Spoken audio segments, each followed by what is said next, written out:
क्या बार-बार आपको भी व्हाइट डिस्चार्ज, कमर दर्द, कमज़ोरी और थकान जैसी महसूस होती है? अक्सर करके महिलाएँ इसको नॉर्मल समझकर नज़रअंदाज कर देती हैं, लेकिन हमारी बॉडी ऐसे ही कोई संकेत नहीं देता।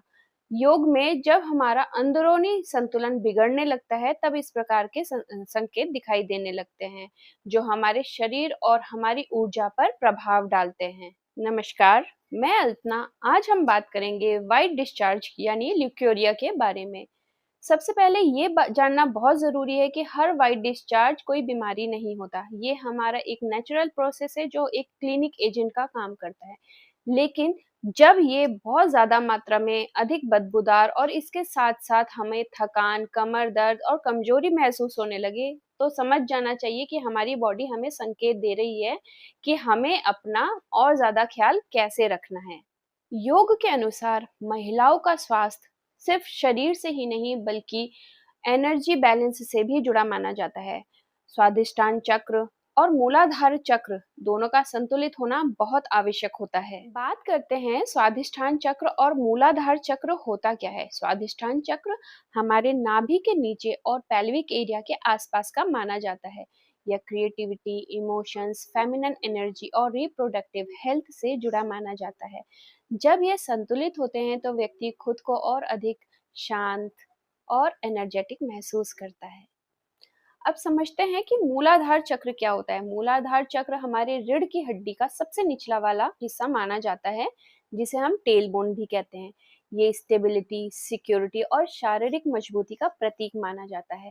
जब ये संतुलित होते हैं तो व्यक्ति खुद में स्थिरता और आत्मविश्वासी महसूस करता है। इसीलिए योग में कुछ आसनों को बहुत महत्वपूर्ण माना गया है जो पेल्विक एरिया में ब्लड सर्कुलेशन करने में मददगार होते हैं।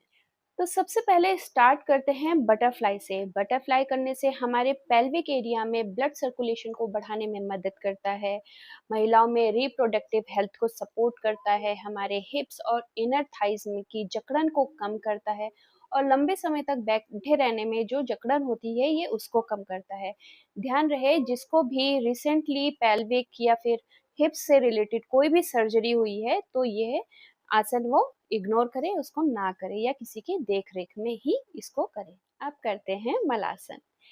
यह पेल्विक फ्लोर को स्ट्रॉन्ग बनाता है, हमारे डाइजेशन को इम्प्रूव करता है, हमारे हिप्स और बैक को फ्लेक्सिबल बनाता है और ध्यान रहे जिसको भी घुटने या एंकल का कोई भी सर्जरी हुआ है तो वह यह आसन ना करे। अब करते हैं हम सेतुबंध आसन। इस आसन से हमारे पेल्विक और एब्डोमिनल में ब्लड सर्कुलेशन को बढ़ाने में मदद मिलती है। हमारे पीठ और हमारे कूल्हे यानी हिप्स में को ये मजबूत करता है, हमारी थकान और स्ट्रेस को कम करता है और हार्मोनल बैलेंस को ये सपोर्ट करता है। ध्यान रहे जिसको भी बैक का प्रॉब्लम है, जिसको इंजरी हुई है या स्लिप डिस्क का कोई प्रॉब्लम है तो वह यह आसन ना करे। अब करते हैं हम वज्रासन। वज्रासन करने से यह हमारे डाइजेशन को स्ट्रॉन्ग करता है, हमारे पॉस्चर को ठीक करता है, मन को शांत करता है और भोजन के बाद किया जाने वाला ये आसन है। ध्यान रहे जिसको भी घुटने की सर्जरी हुई है या किसी को गंभीर गठिया का रोग है, तो ये किसी के विशेषज्ञ की देख-रेख में ही करे। अब करते हैं हम भुजंगासन। भुजंगासन करने से हमारी रीढ़ फ्लेक्सिबल होती है। यह हमारी छाती और पेट के हिस्से को स्ट्रेच करता है।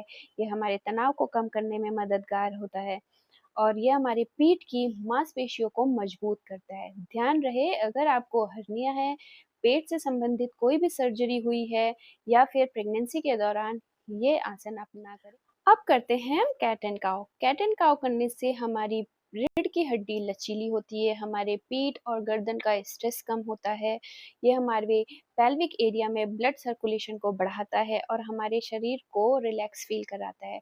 ध्यान रहे जिसको भी कलाई का या फिर घुटने का कुछ भी प्रॉब्लम है या किसी प्रकार की सर्जरी हुई है, तो वह यह आसन ना करे।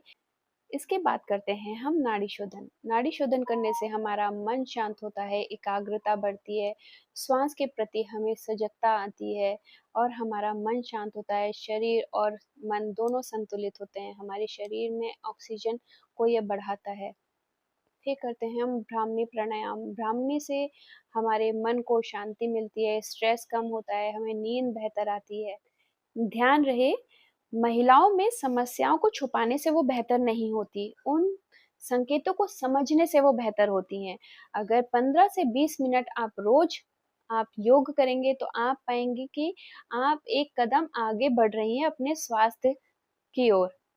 ध्यान रहे, अगर आप में डिस्चार्ज ज़्यादा हो रहा है, उसमें बदबू ज़्यादा आ रही है, उसका कलर ज़्यादा डार्क है, हरा ग्रे या फिर डार्क येलो है, तो अपने डॉक्टर से ज़रूर संपर्क करें। योग करें, स्वस्थ रहें, निरोग रहें। हरि ओम, नमस्कार।